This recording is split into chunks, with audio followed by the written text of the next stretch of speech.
The Earth is believed to have formed 4.6 billion years ago. Within the first 150 million years, it began cooling and releasing gases from the lithosphere, which created the earliest forms of the Earth's atmosphere.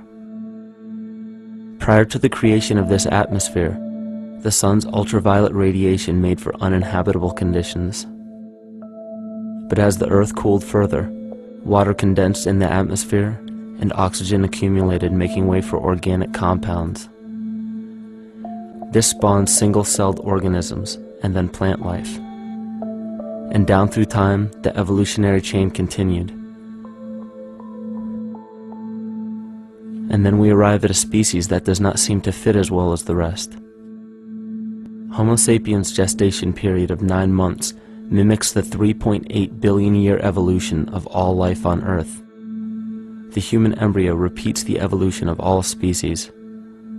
When the sperm and egg unite, this new creation is a single-celled organism. Within hours, this single cell divides and multiplies more rapidly than any other species. 4 weeks later, the embryo begins to develop gills mimicking aquatic life. A few weeks later, it develops lungs and a tail with reptilian appearance. From there, a mammal is recognizable, and then onto a primate form. It then sheds its laguna, which is the embryonic fur, and at last shows the characteristics of a human child. The human body is a community of approximately 50 trillion cells. Everything the body does, the cell does as well. Cells have respiratory and excretory systems. They feed, feel, think, and communicate with other cells. Trillions of cells make up a single organism called the human body, and billions of human bodies help make up the organism we call Earth. The Earth has more similarities with the human anatomy than you may think. Earth has its own electromagnetic generation, just like the human body. Research has found that a direct current of electricity flows through perineural cells found around every nerve in the body. These pathways are called energy meridians and have been used in the practice of acupuncture for at least 2,000 years. Dating even farther back is the notion of dragon paths or ley lines in which many megalithic structures and stone monuments were erected, marking the energy meridians of the Earth. These energy meridians are generated by the resonant frequencies of the Earth, called the Schumann waves. Each planetary body has its own resonant frequencies, and is determined by the circumference and diameter, as well as the speed of orbit and rotation. The Earth's resonant frequency starts at 7.83 Hz and ends with the 7th harmonic at 43.2 Hz, correlating with the 7 chakras. Ultimately, the greatest discovery of our Earth is its consciousness. A visible attribute of consciousness is an energetic field that governs the shaping of organisms. Morphogenesis is a scientific term to explain this very shaping of tissues, organs, and entire organisms. Consciousness is the creative force of the entire universe. It has been given many names such as God, Yahweh, Krishna, nature, the field, and divinity. The entire universe is in fact a single living, conscious organism with complete awareness of itself. The reason why it may seem difficult to comprehend this is because our understanding is typically limited by our language. When we hear the term conscious organism, we tend to anthropomorphize its definition. By giving it human qualities, we mistakenly look past what an organism truly is in the first place. The definition of an organism is any living thing capable of response to stimuli, reproduction, growth and development, and maintenance of homeostasis as a stable whole. Our universe does all of these things. The consciousness of our universe is responsible for the form and purpose that all matter assumes. The Earth's resonant frequencies are a result of its form. These frequencies are responsible for biological rhythms, such as menstrual and circadian cycles, as well as behavioral and emotional patterns. The frequencies are then picked up by the flora and fauna, which are biological instruments that respond to the wave patterns. The wave patterns resonate in the cranial structure of our head and converge in the center of our brain, which is where we find the pineal gland. The pineal gland is believed in many cultures to be the spiritual third eye responsible for intuition. Descartes called it the seat of the soul where mind and body meet. Each individual cell in our body receives an electromagnetic impulse from our central nervous system. They receive the very same impulse that was disseminated to every biological instrument from the earth. An explanation of our conscious universe has been attempted by religion, science, and philosophy. The neglect of biological nature from any organism causes illness. A divorce from nature, exile from Eden, confounding of tongues, they are all symptoms not of a biblical God or deity, but the true self. The greatest and only threat to ourselves is a loss of self, the death of our divinity.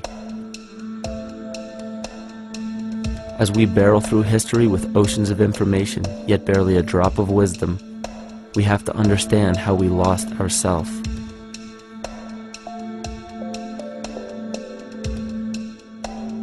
In sacred texts and ancient scriptures left by our ancestors, we find an incredible link between stories of creation, a great flood, the war of the gods, the Messiah dying for the sins of man, end-time prophecies, and similar characters. These correlations show up in myths from cultures that supposedly had no contact with one another due to distance in geography and time. The common thread we find that connects all of mythology has its roots in the stars. One of the most revealing accounts is the battle of the gods in heaven and the ensuing flood. In the Bible, Lucifer rivaled the Lord and was defeated and cast down to earth. In the creation myth of the Enuma Elish, we find a similar story of Tiamat being defeated by Marduk and cast down to the abyss of Apsu.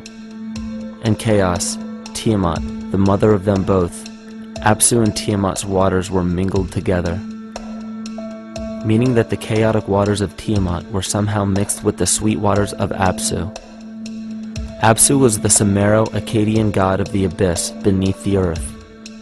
Tiamat, also known as Lucifer, was known as a serpent or dragon and was defeated by Marduk. Marduk was the father of Nebo or Mercury, and Mercury is the same mythological character as the Zoroastrian Mithra, the Egyptian Hermes Anubis, and the Gnostic Hermes Christos. The most recent version of Mercury, however, is the Archangel Michael in the Bible, who defeated Lucifer and sent him to the abyss of the earth, or hell. This story is steeped in astrological significance in the Bible and in many other ancient scriptures. This leads to an event in history that is recorded by many researchers regarding the cosmic upheaval and historic deluge.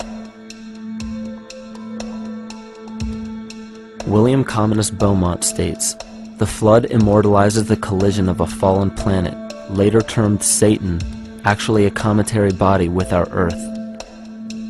Consider what this reveals.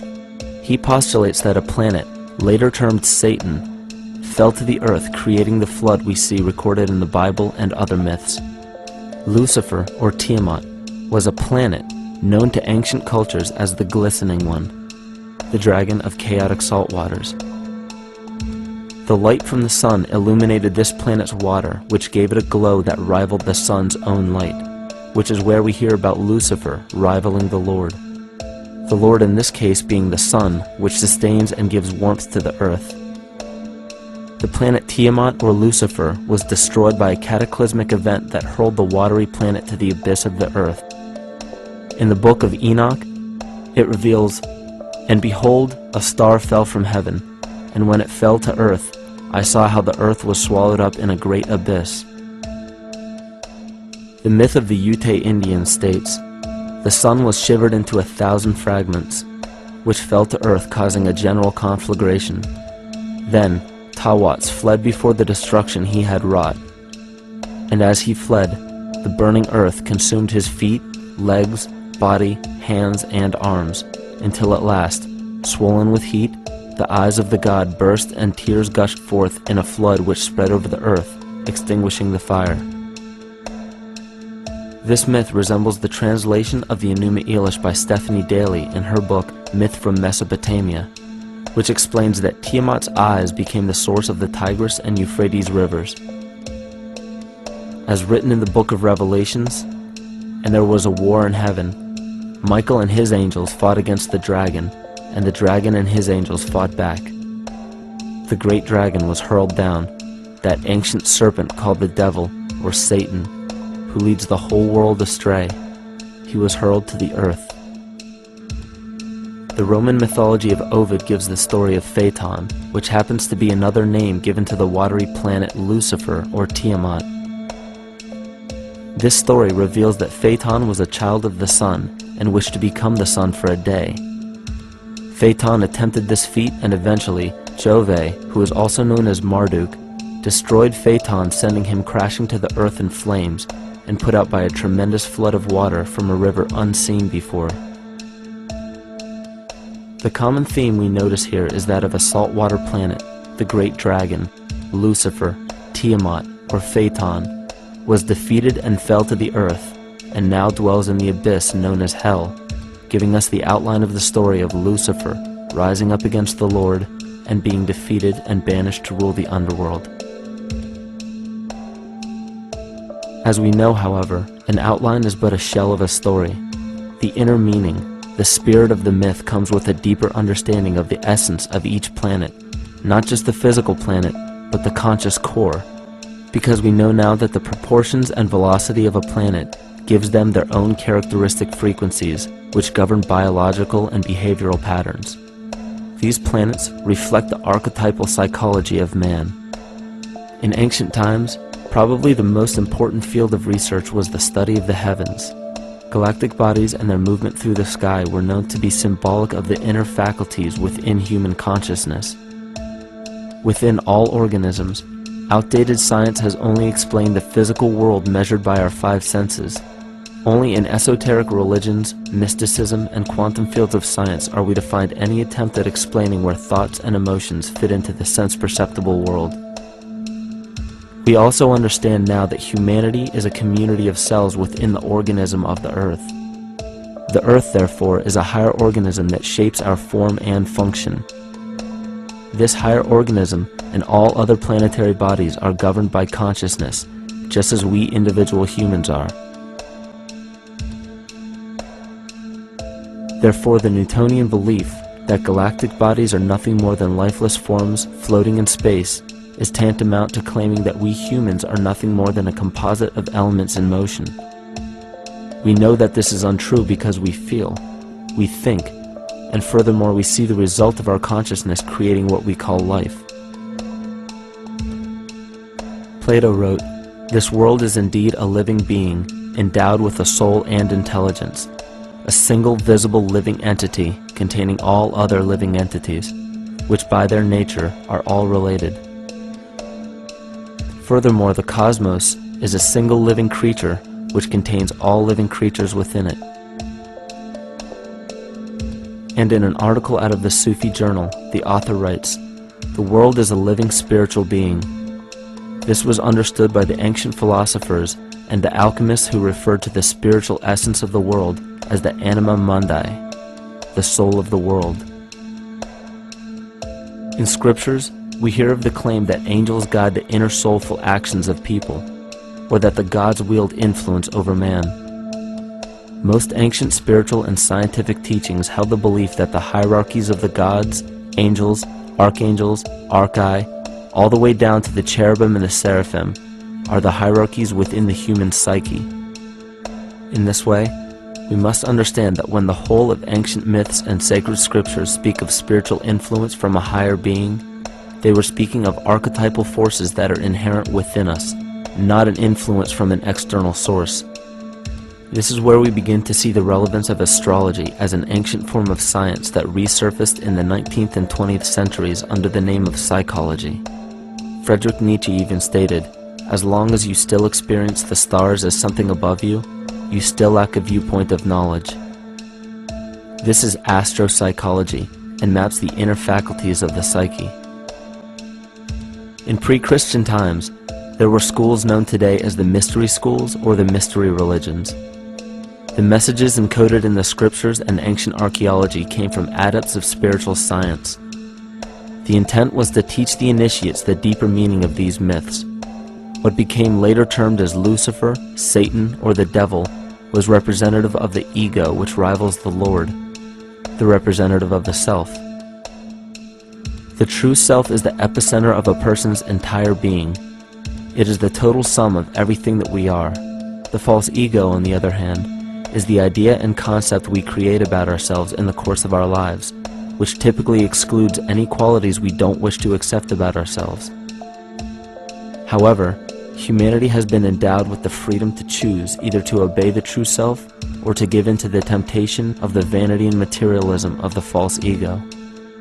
This is the most notable trait that separates man from animal: our freedom of choice, the choice to follow our concepts and ideals or our natural impulses, the choice to sustain nature or to destroy it. This freedom of choice weighs on the fate of the entire organism that we call humanity. Cancer begins with a group of cells within a community that fail to communicate with the conscious signal of the organism. Those cells begin to grow out of control and spread to other areas of the organism.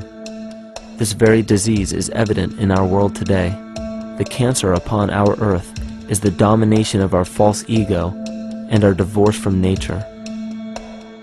Collectively, among every human, the cancer upon our earth is the domination of our false ego and our divorce from nature. Collectively, among every human, vanity leads to segregation and competition. Competition leads to fear and greed. Greed leads to deceit and immorality. And immorality is the breeding ground for illness, waging war on our earth. Every act of hatred and destructiveness in our world begins with self-hate and self-destructiveness. And that all begins with a breakdown in communication.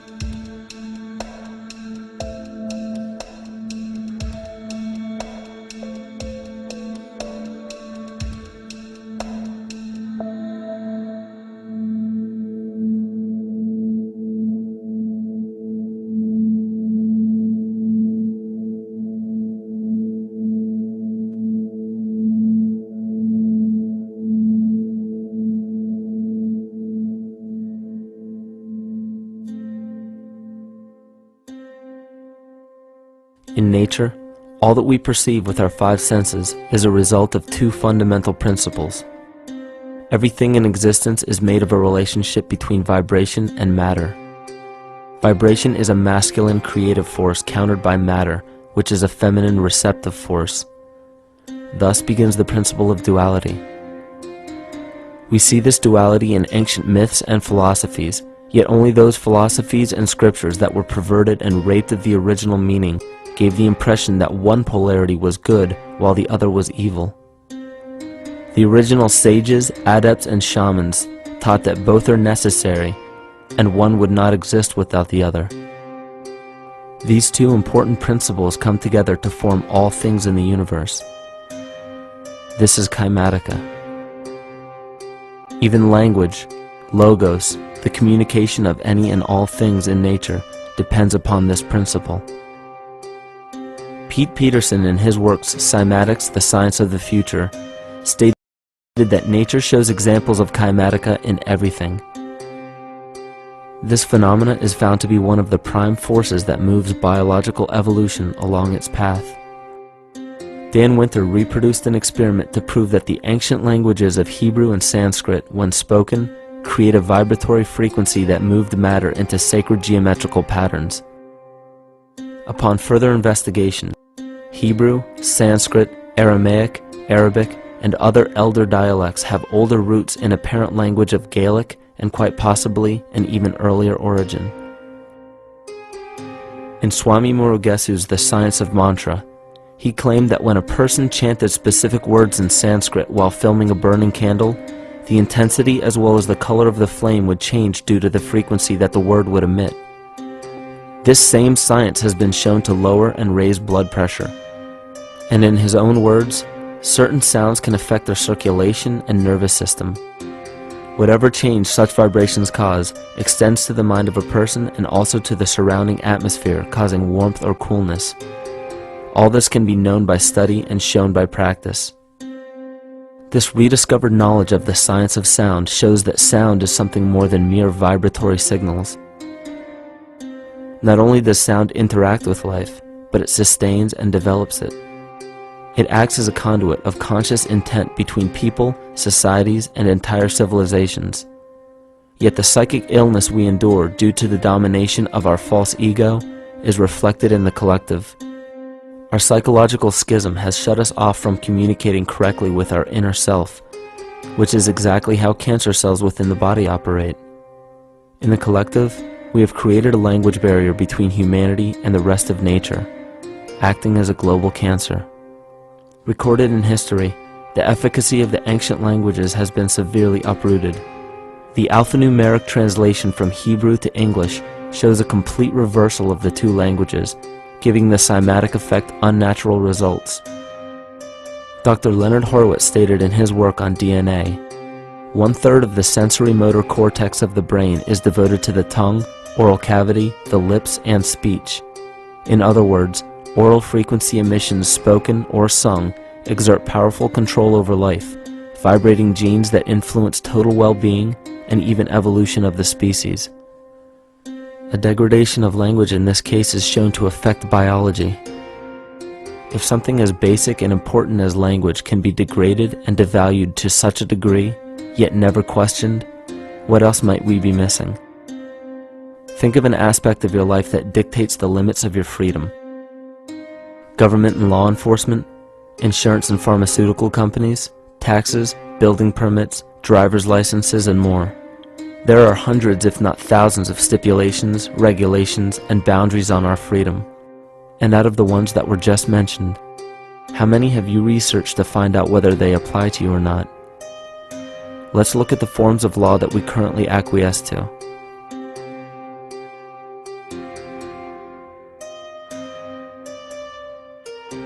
A common misconception among people is that any rule or regulation that governs them falls under one category: law.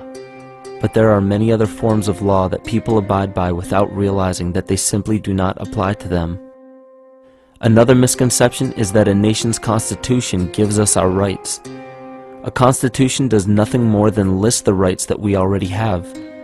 We are born with inalienable rights, endowed to us by our Creator. They are not given to us, and they cannot be given away. The most a person can do with a right is choose whether to exercise it or not. Maritime admiralty law is what's known as the law of the water. It is superseded by civil law and only applies to those who willingly contract themselves into it. The definition of admiralty law is a body of private international law governing the relationships between private entities which operate vessels on the oceans. Let's look at how and why a form of law that is fashioned to govern corporations, businesses, and vessels has imposed its rule over natural human beings. This is all done through a form of word magic. A simple perversion of language has made it possible to convince people around the world that these alternative laws apply to them. One of the predominant beliefs in modern culture is that licenses, permits, registrations, and other forms of documentation are required to operate motor vehicles, use public roads, build structures and establishments, engage in free enterprise, and much more. Sadly, these beliefs are based on little to no investigation whatsoever, and are false. This belief structure is perpetuated by maritime admiralty law. This form of law was originally created to govern ships docking in foreign nations for the import or export of products and resources. It deals with banking and merchant affairs, not civil affairs. When a product is taken off of a ship and brought into a foreign land, that nation takes custody of the resource and accounts for it with a certificate. That certificate marks the birth date of that product in the custody of the respective nation. Think of why it is supposedly required to have a certificate of live birth in the first place. The Barron's Dictionary of Banking Terms defines a certificate as a paper establishing an ownership claim. So right there, we notice that everyone with a birth certificate is defined as being owned. People are used as collateral with other nations because the U.S. is bankrupt. The United States declared bankruptcy on March 9th of 1933. At this point, the U.S. began taking out loans from a private, non-government affiliated corporation called the Federal Reserve. With no money to pay back the loans, the United States began using the citizens as collateral. All birth and marriage certificates are literally warehouse receipts. Just look at the similarities of warehouse receipts and birth certificates.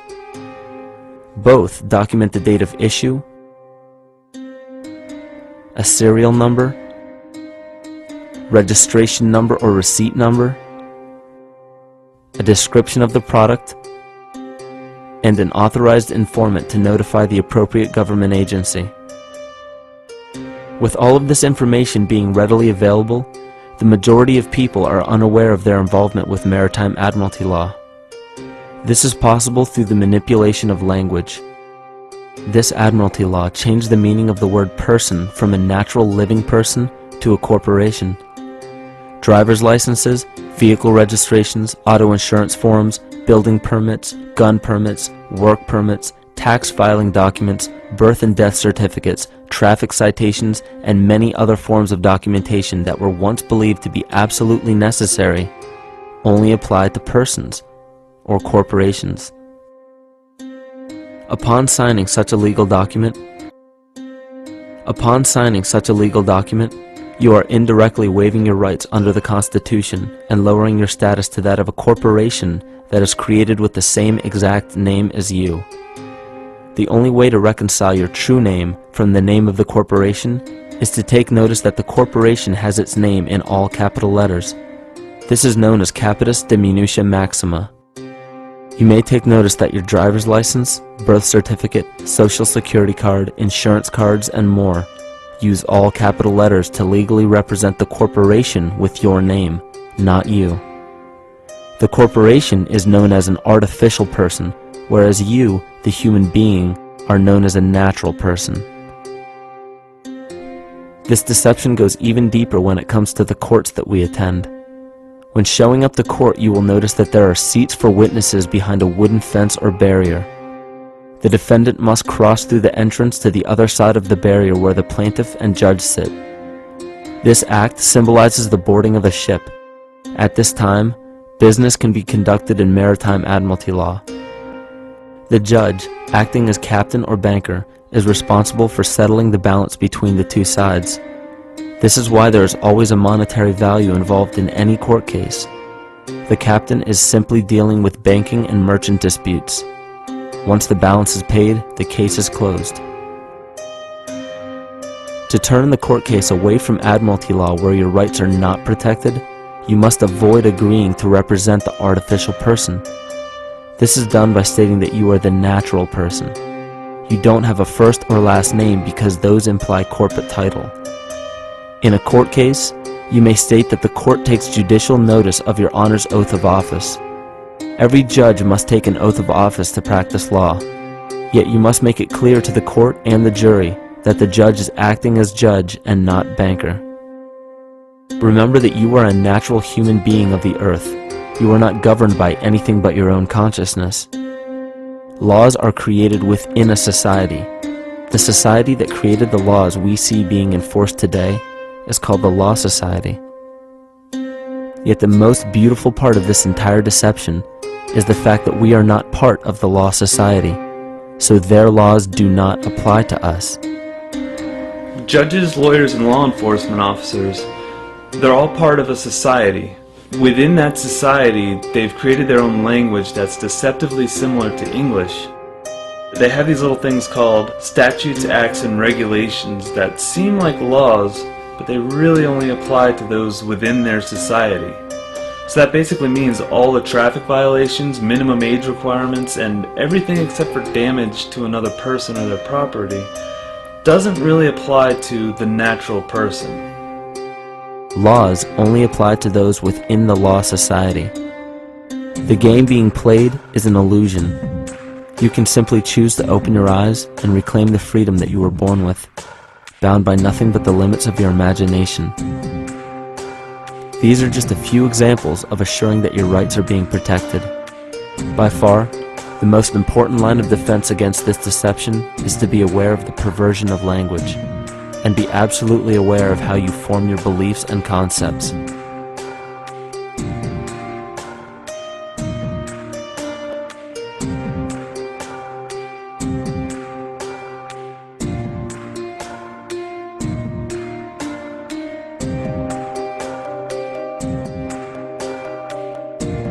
In all forms of the perversion of language, there is a mirror reflection of this in the microcosm of the psyche.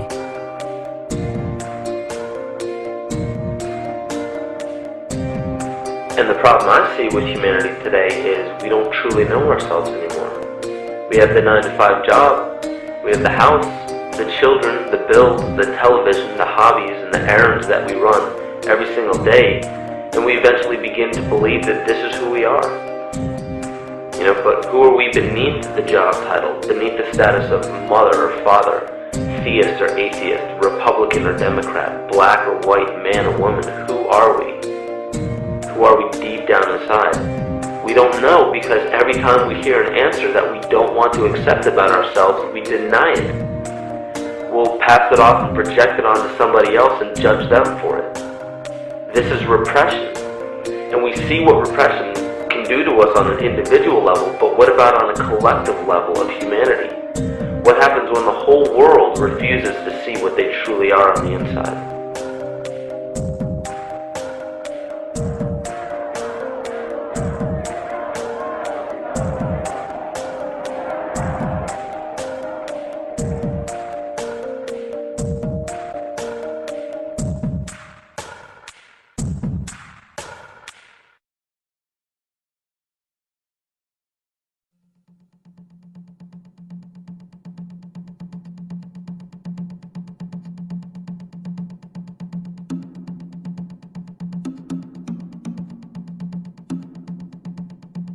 Carl Jung discovered that there is a collective unconscious connected to all humans, meaning that the whole of humanity shares a single mind with one another.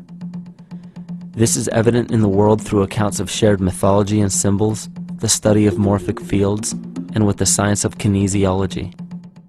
This collectivity is a global example of the unconscious mind of the human body, in which trillions of cells share a similar signal. This parasite, called our false ego, requires a continuous flow of sustenance to survive.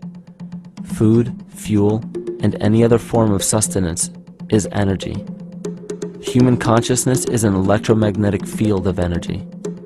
When this potential energy is utilized, it then releases kinetic energy, which is used to perpetuate the false ego.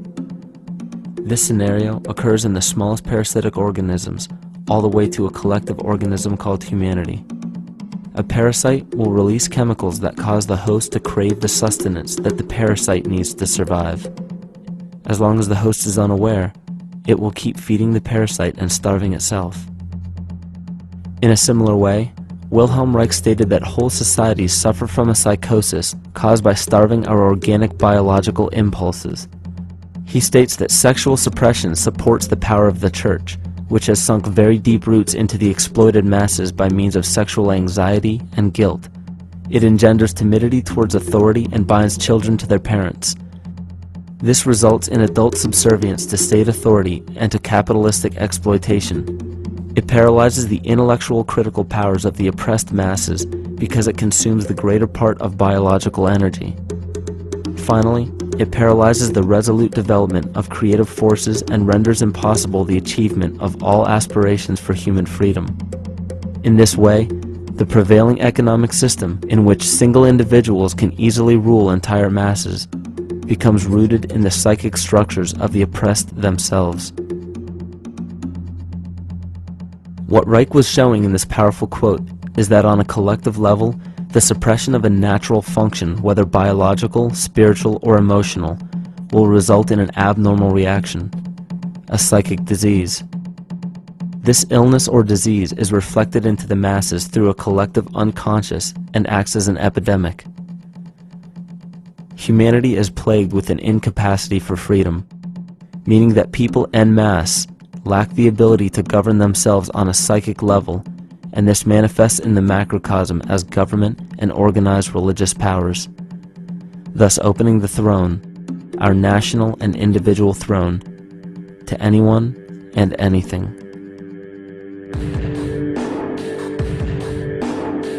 Enter the infamous rulers of the earth, the patriarchs of civilization, political, social, economic, and spiritual dictatorship, psychic tyranny. This simple illness within our psyche, this lack of responsibility and neglect of basic human freedom, has made way for every tyrant that has ever held rule over people on this planet.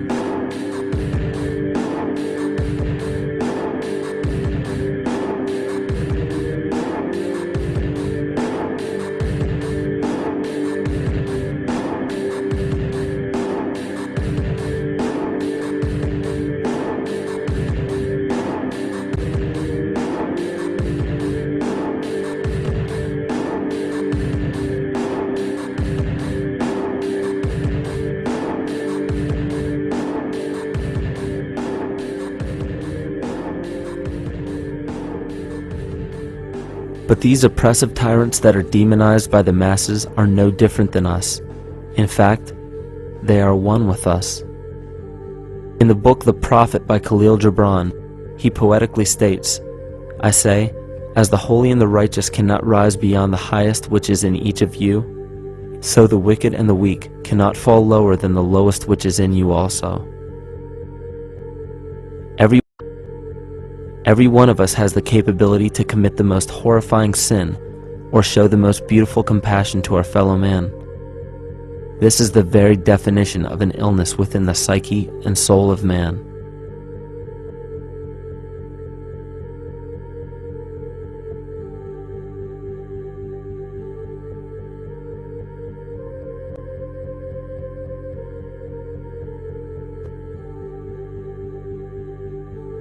Think of any position of power that you believe to be above you.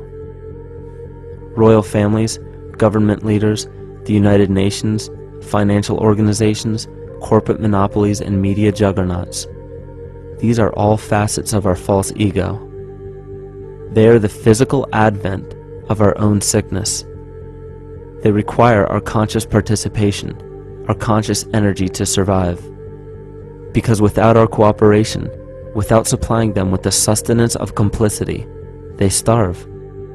Their very nature depends on our desire to be ruled, and a typical symptom of the illness among humanity today is our continuous denial of our illness. Repression. We consistently repress those qualities we choose not to accept about ourselves. This is why it is so difficult to see the false ego and its multiple manifestations for what they truly are.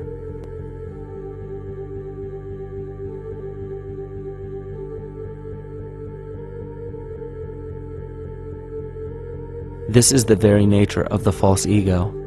It acts as a red herring to distract us from the freedom we truly have.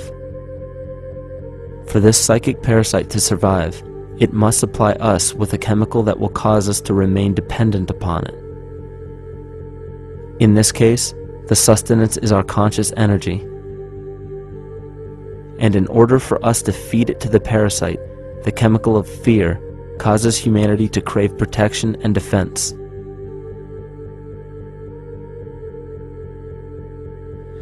The functions of the body to survive can be broken down to two basic functions for any organism to survive.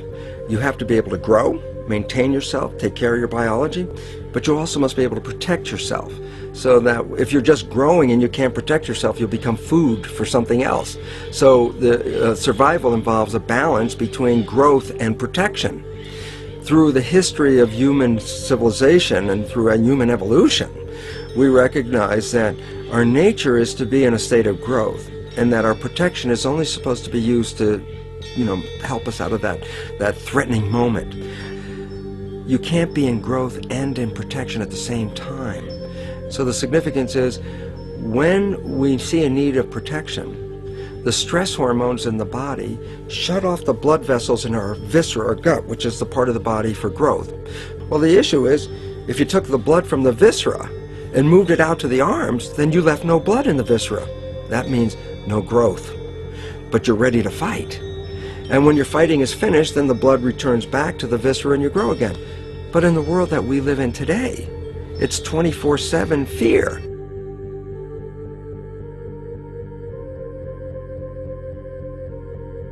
So we have a continuous dripping of that stress hormone into the body. It's just dripping all the time, getting us ready to run or fight or flight at any moment at the drop of a hat. We're ready to go because we're on guard. Well, the problem is, what does that mean about your allocation of energy? And it says, we're spending most of our energy on protection. You cannot survive if you're in protection all the time.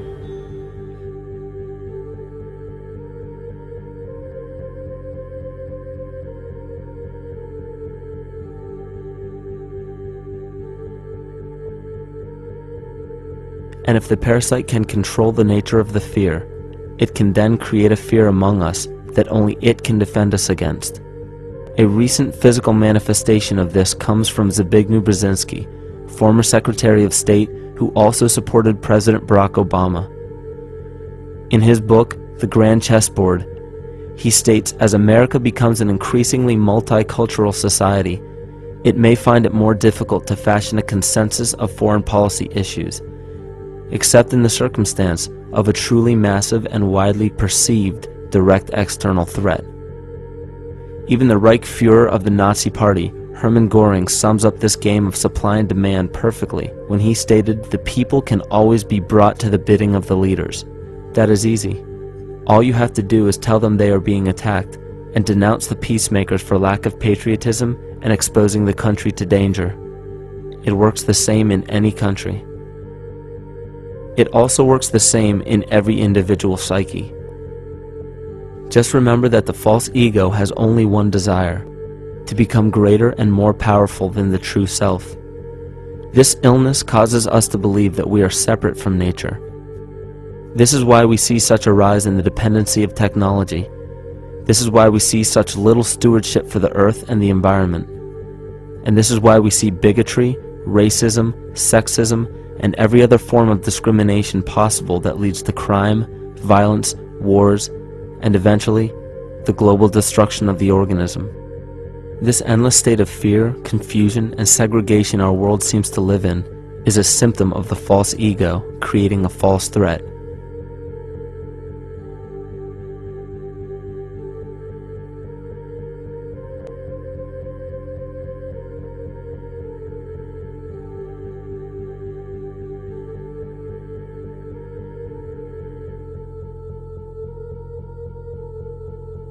Many of the United States presidents have blood relations with each other. The Bush lineage has blood ties to a great number of former presidents. George Washington, Millard Fillmore, Franklin Pierce, Abraham Lincoln, Ulysses Grant, Rutherford Hayes, James Garfield, Grover Cleveland, Teddy Roosevelt, William Taft, Calvin Coolidge, Herbert Hoover, Franklin Roosevelt, Richard Nixon, and Gerald Ford. Michael Tessarion points out in his work that Bush is closely related to every European monarch on and off the throne, and has kinship with every member of Britain's royal family. Bush's family tree can be documented as far back as the early 15th century. He has a direct descent from Henry III and from Henry VIII's sister Mary Tudor. He is also descended from Charles II of England. And we also find that George W. Bush is a direct descendant of Godfrey de Bouillon. Godfrey was the first king of Jerusalem after he recaptured it from the Saracens, which was the name for the Islamic faith during the Middle Ages. It is interesting to note that the current occupation of the United States in the Middle East was re-established by the same family, George Bush Sr. in 1991, and again by George Bush Jr. in 2003. George Bush Jr. is then found to be a cousin to both opposing candidates of his 2 terms in office, Al Gore and John Kerry. Democratic President Barack Obama also has blood ties with George W. Bush, as well as Gerald Ford, Lyndon Johnson, Harry Truman, James Madison, and the British Prime Minister Sir Winston Churchill. On the opposing side of the 2008 presidential ballot, John McCain is descended from Robert the Bruce, King William I of Scotland, and also Godfrey de Bouillon.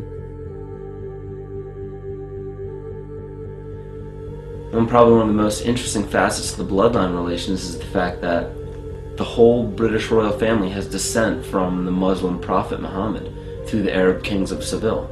This bloodline was passed through the kings of Portugal, Castile, and eventually down to King Edward IV. And this is a very, very different story from what you hear the media pumping out every day, being this idea of lineal superiority.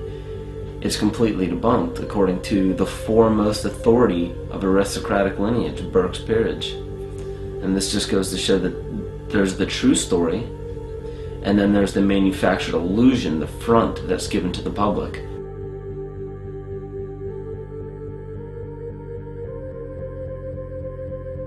These blood ties go on and are documented thoroughly through literature such as Burke's Peerage and other comparable books. The point of all of this is that we find not just the same people, but the same intent within the people who have held high positions of monarchy, dynasty, aristocracy, and democracy in the past and present, and they are all related by a physical and symbolic link. This bloodline carries the symbol of our illness.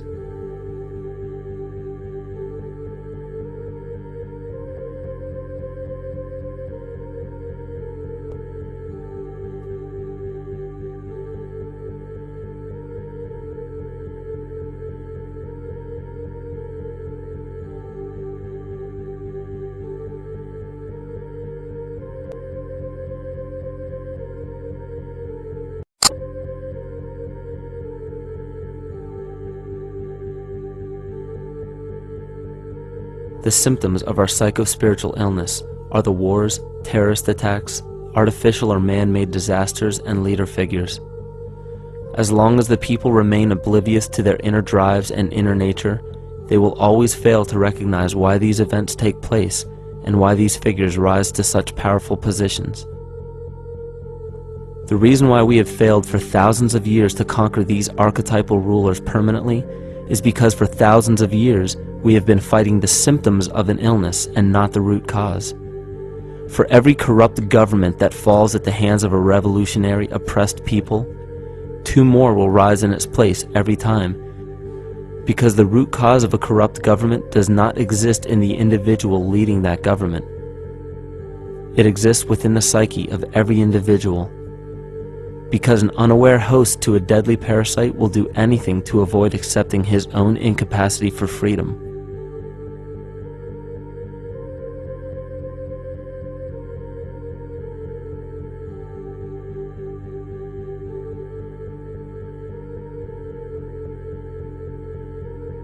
We are so bereft of sanity in this world that those few who simply stop projecting onto others and begin facing their own demons are seen as neurotic. An article written in the 1950s states that studies showed that individuals who had been isolated from their familiar social and cultural environment became neurotic.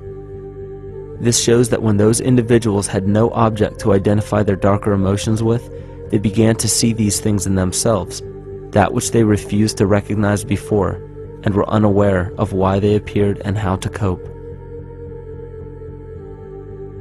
Facing our true inner self is virtually unknown in our world today. This is why no matter how many civilizations rise and fall, it is our collective consciousness that creates our governing apparatus, not individual people.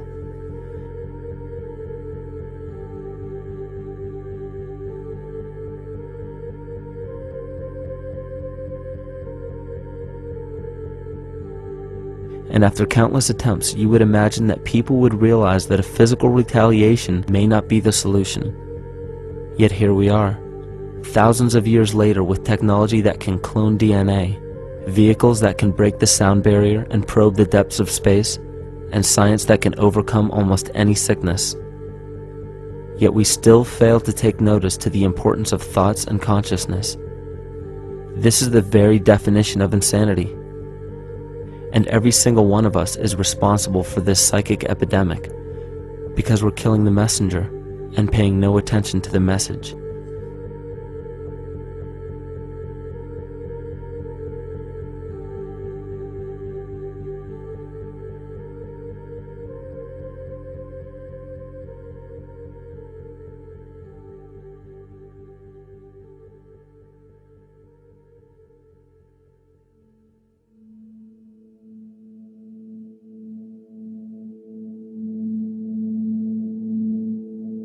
During the 1990s, 3 Nobel laureates in medicine advanced research that revealed the primary function of DNA lies not in protein synthesis as widely believed for the past century, but in electromagnetic energy reception and transmission. Less than 3% of DNA's function involves protein manufacture. More than 90% functions in the realm of bioacoustic and bioelectric signaling. So why is it important to know that DNA functions in bioelectric signaling? HeartMath Institute has discovered the heart and brain maintain a continuous two-way dialogue, each influencing the other's functioning. Although it is not well known, the heart sends far more information to the brain than the brain sends to the heart, and the signals the heart sends to the brain can influence perception, emotional processing, and higher cognitive functions. The heart also generates the strongest rhythmic electromagnetic field in the body, and this actually can be measured in the brainwaves of people around us. We are quite literally an electromagnetic expression of our highest cognitive function. The behavior of electromagnetism is evident throughout the world as dualism. All matter contains a negative and positive charge, which means organisms are built upon this foundation. The natural homeostasis of any organism is a balance of both polarities. Furthermore, research on emotional energetics shows that the heart's field is a carrier of emotional information and a mediator of bioelectromagnetic communication within and outside the body. Research shows our heart's field changes distinctly as we experience different emotions. It is registered in people's brains around us and apparently is capable of affecting cells, water, and DNA studied in vitro. Fear. The chemical supplied by a collective parasite creates a distinct bioelectric signal given off by the host. This signal is disseminated to the organisms within our community and will grow outward through the entire organism unless it is counterbalanced by an opposing force.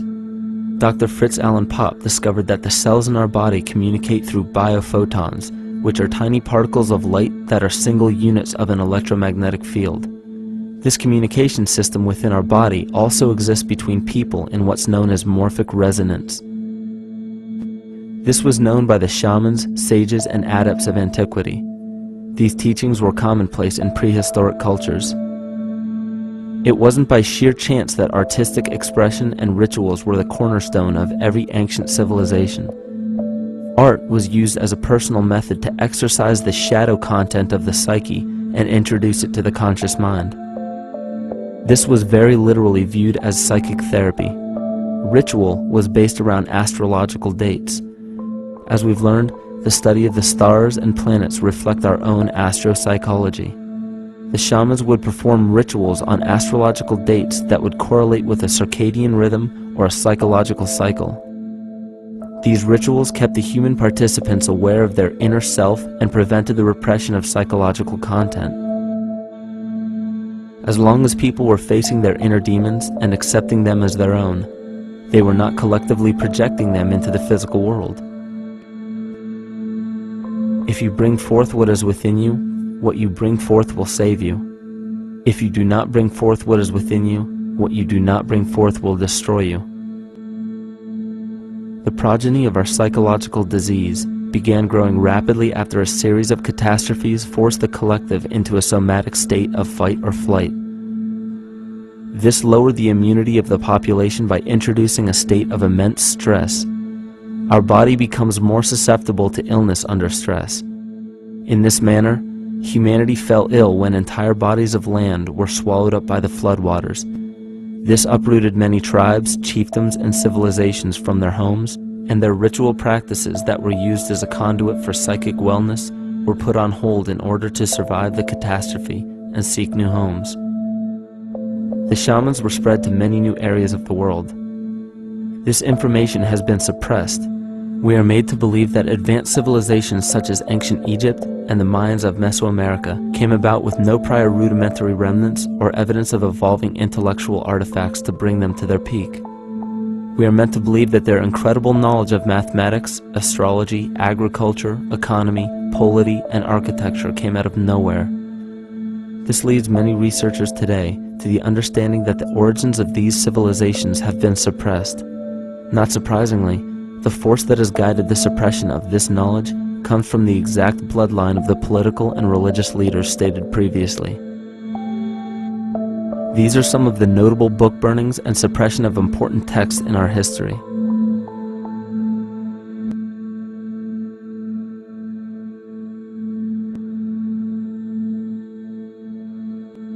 Yet after all of this suppression, there are still remnants of the dispersion of elder civilizations in nearly every country. There is tremendous evidence of ancient cultures visiting North America long before the conventional belief of European colonization. Barry Fell states in his book America BC, there are ancient inscriptions now being reported from nearly all parts of the United States, Canada, and Latin America, written in various European and Mediterranean languages in alphabets that date from 2,500 years ago. William Commonus Beaumont wrote, "The Toltec and Maya civilizations never originated on American soil, but appeared there full-blown, with a well-defined art and system of hieroglyphic writing which possesses affinities with Egyptian. It is found that there are thousands of prehistoric sites across New England and several other northern states showing inscriptions, carvings, and mounds created by Druidic mariners as far back as 800 BC. To suppress this information further, it was not only imperative for the bloodline to burn the documented texts containing true historical information, but to wipe out the cultures that derived from these ancient shamans. The most devastating genocide ever endured was and still is the annihilation of shamanic tribes. We've lost our traditional roots and don't know about ritual. The dragon dances and the ghost dances of the Native American Indians, what do you think that was all about? All the shamans of the world, when they do their rituals, they're doing that. Their work, harmonically through dances, is to strengthen the immune system of the earth. You know, but they've been all murdered. So that was why in the 17th century, exactly the same period I'm talking about, there was an all-out agenda that when you come across indigenous people, you annihilate them.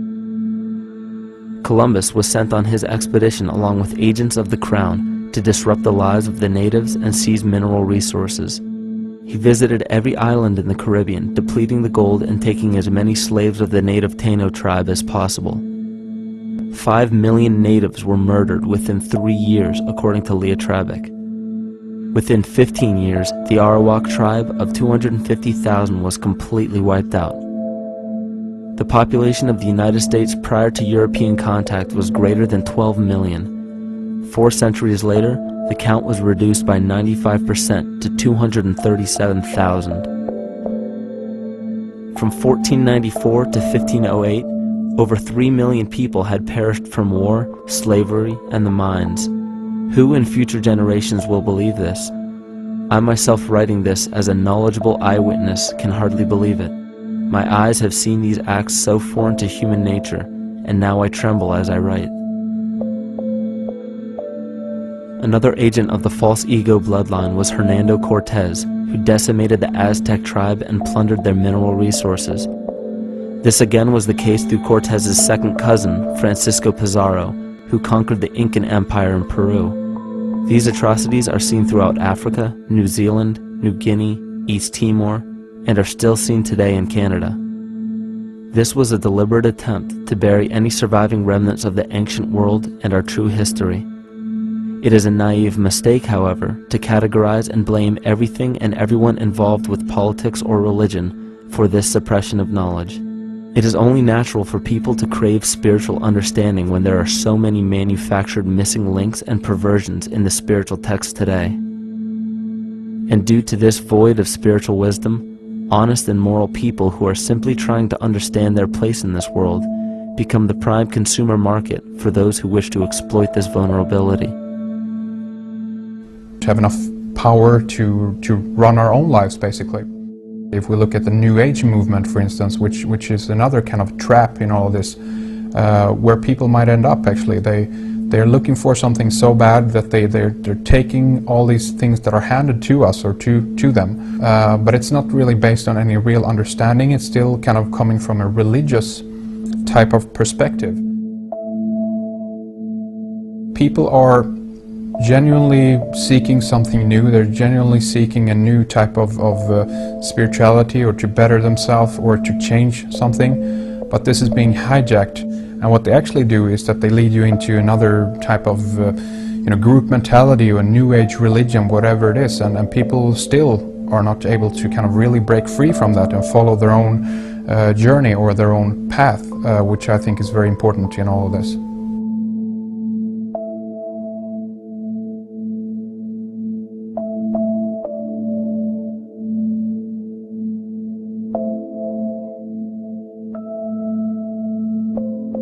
In the pre-Christian era, there were several cults of incredible power, most notably the stellar, solar, Saturnian, lunar, and mushroom cults. It is simple to see that worshippers of the lunar goddess comprised of the lunar cult. The worship of sun gods were indicative of the solar cults. The Saturnian cult, which consisted of Phoenicians and Canaanites, worshipped El or Eli. The biblical exodus of the Hebrews from Egypt showed that they entered Canaan and merged the lunar cult of Isis, the solar cult of Ra, and the Saturnian cult of El to form Isis, Ra, El. Israel.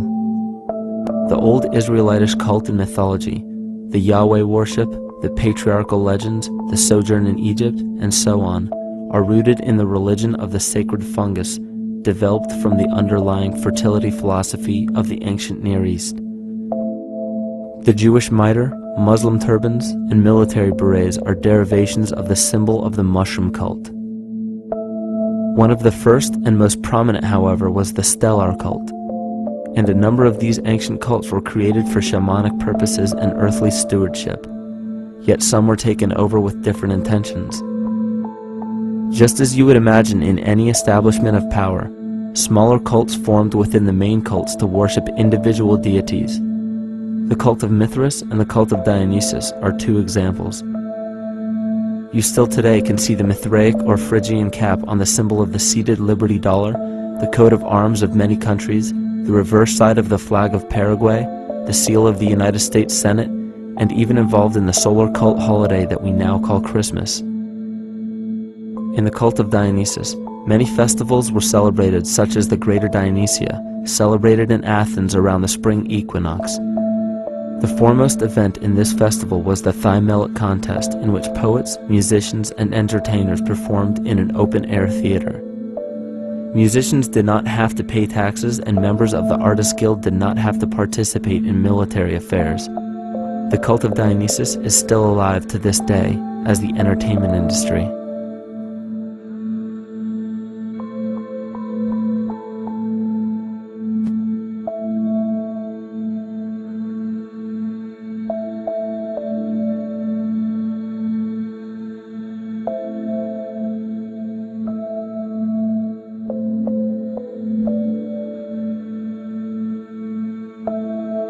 These cults still exist in many important positions of power throughout the entire civilized world.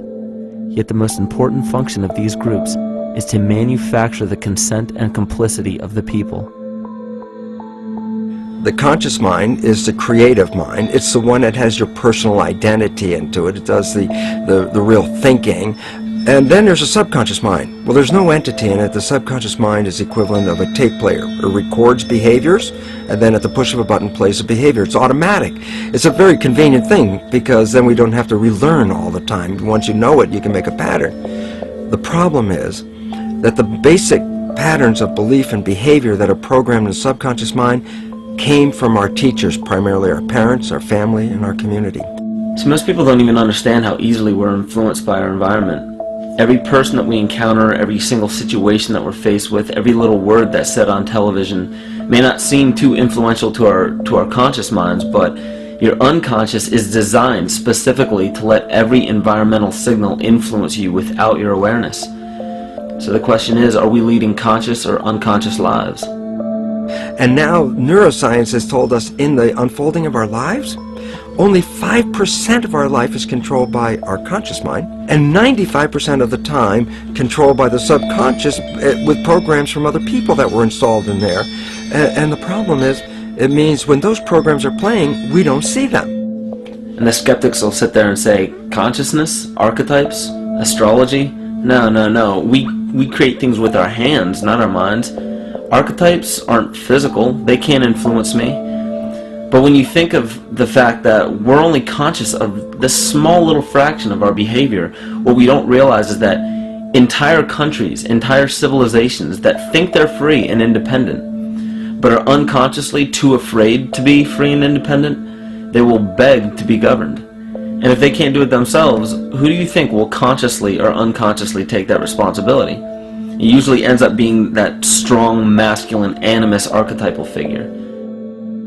When we think we're in danger, we're not looking for our mother to nurture us. We want our father to protect us. And right on cue with the age of fear, this age of catastrophe, the age of this parasite, we see masculine domination.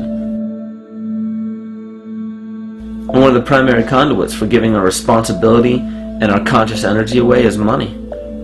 We surely don't want to admit that our dependency on money is flawed, because that would imply that the fault is our own. And God forbid we take responsibility for our lives, so we blame the money.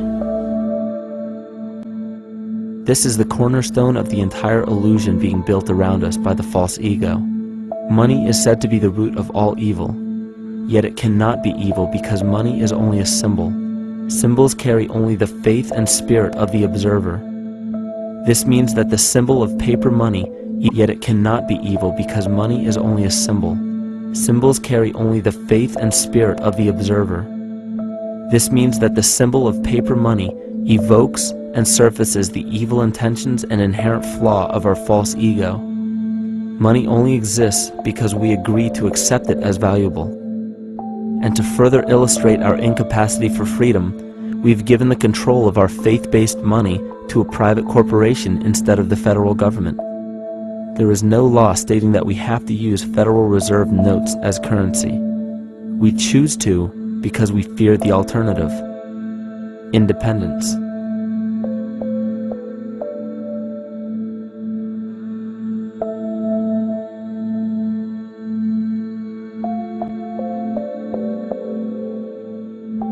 But it's not even really about money, it's about energy, because money is simply this material thing that allows billions of people to crave just one thing and put their energy into the same thing. It's not the plasma TV or the house or the lifestyle or the job or the significant other or the status that we're really after, because we know that we're empty. These people feel sadness and loneliness and void just like anybody else, and they either want to fill that void with materialism because they think that that'll make them feel better, or they want to sedate the void feeling with material possessions. So it all comes back to this feeling of having to put our dependency into an external source, something that we have absolutely no control over. What we're seeing right now is with all the competition of each other destroying each other, wars, competing for material existence, raping the planet and tearing it apart to get some pieces of it to hold in your hands and say you won the game. Every one of those moves is destructive not just of the planet but of human civilization, because human civilization will thrive with cooperation and will die with competition. And if you operate from these truths, then you end up with the extinction that lies before us. You see, we all have demons, so to speak. We all have inner demons in our lives, but we expect to see devilish monsters or dark apparitions when you think of a demon, kind of like what you'd see in the cinema. But our demons are really the people in our everyday lives, the people that we argue with, the people that we envy or hate, the ones we physically or emotionally harm in some way, shape, or form. And it's not because we envy or hate qualities in these specific people as much as we hate the fact that they remind us of ourselves. They reflect qualities about ourselves that we wish we had more of, or that we wish we didn't have at all. So what do? We alleviate that pain not by fixing or fighting our own demons, but by harming the people that remind us of our demons, by harming the people that remind us of the things that we don't like about ourselves. And when we become frustrated that we're not in control of our emotions because we don't really know what's affecting our emotions, we take it out on others. We take it out on absolutely anything else that can show us or act as a catalyst for our hatred. And so we do the same thing to animals. Animals are perfect because they can't defend themselves. And it's a perfect catalyst for our inner aggression, our confusion, our hatred. Just take it out on something absolutely helpless. Just imagine how unconscious a person has to be of his or her actions to torture or mutilate or brutalize any living thing.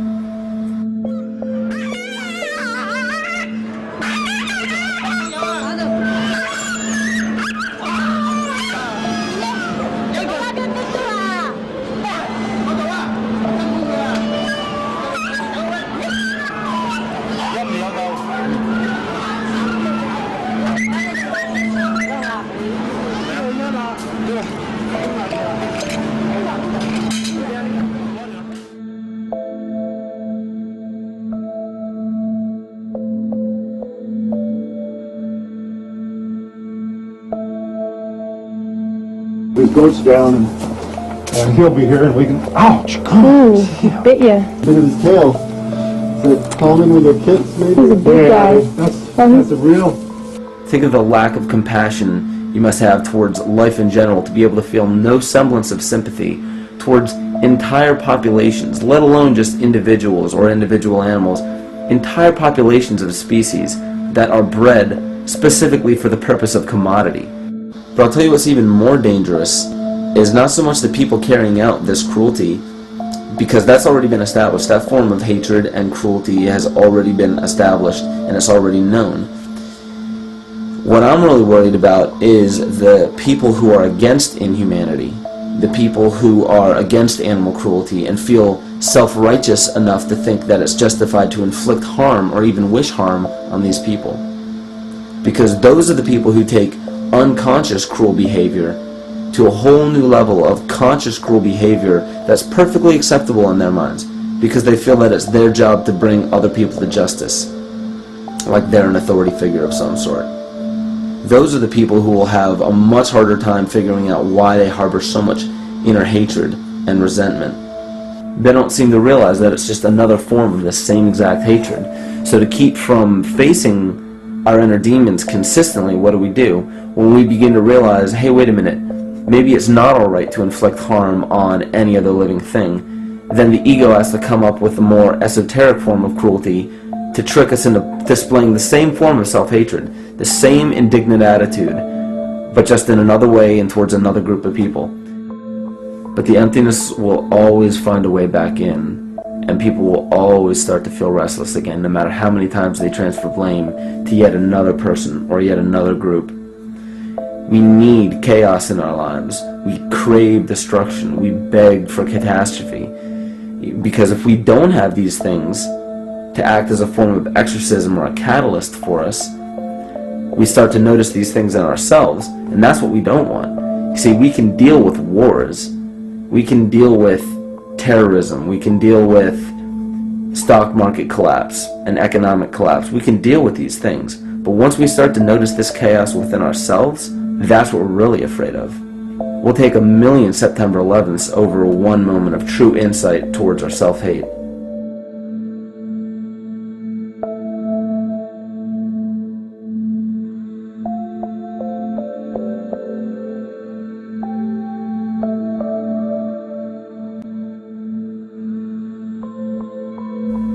And you know, the most interesting part of all of this is we encounter things every day, every single day, that we either accept with open arms or that we reject violently. The interesting part is not really what we're accepting or rejecting as much as what it is inside us that makes us feel compelled to a certain thing or repelled from a certain thing. There's this fundamental dual behavior of muscular strength or weakness, attraction or repulsion. And what's interesting about this is when you realize that consciousness, awareness, that intangible essence that animates all matter into what we see around us as life, that is where you will find the origin of this dual behavior.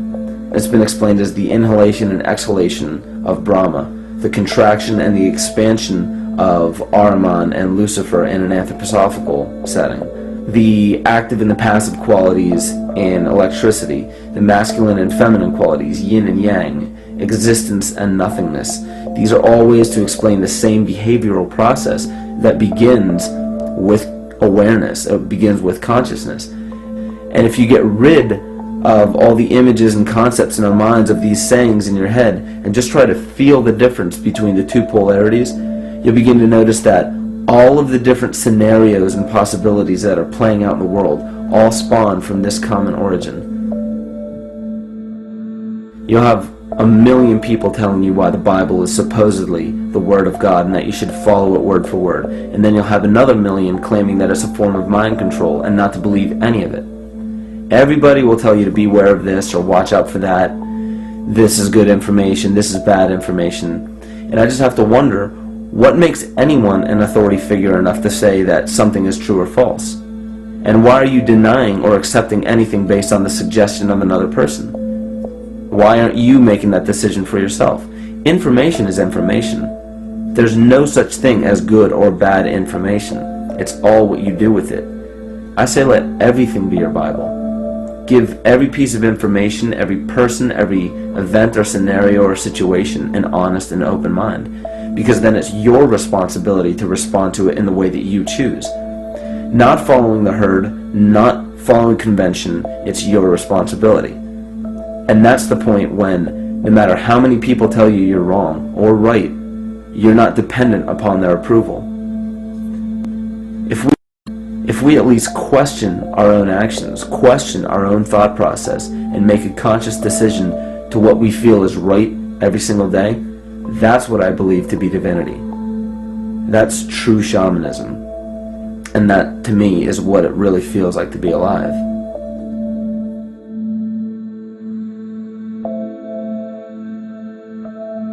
In this conscious, living universe, there are no laws of nature, just habits. There is nothing external to the universe to enforce a law upon it.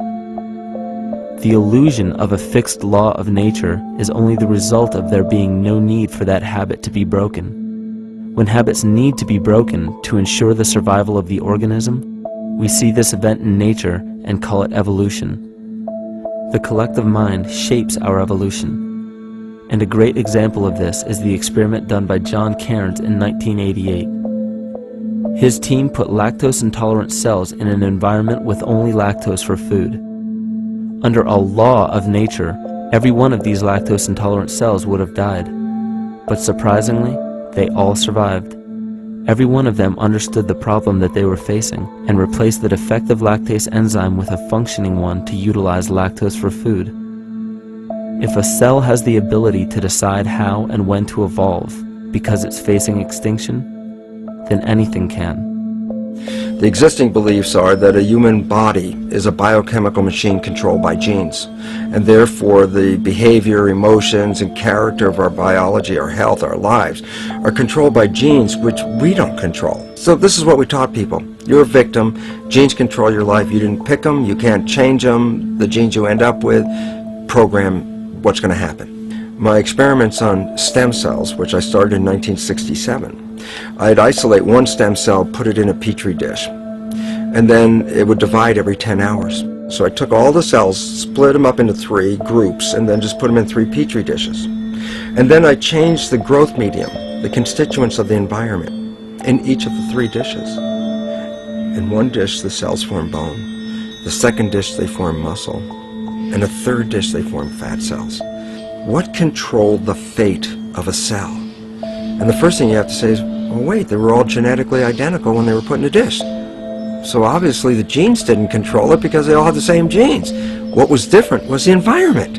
And all of a sudden in my career it said, oh my gosh, here I am teaching genes control life, and the cells are telling me genes respond to life. And since you can control the response, you can control your life. It's how you read the environment, how your mind perceives the environment. And if you understand this, then you could lead yourself to the most wonderful expression on this planet, to be fully alive and fully healthy, just how you respond to the world.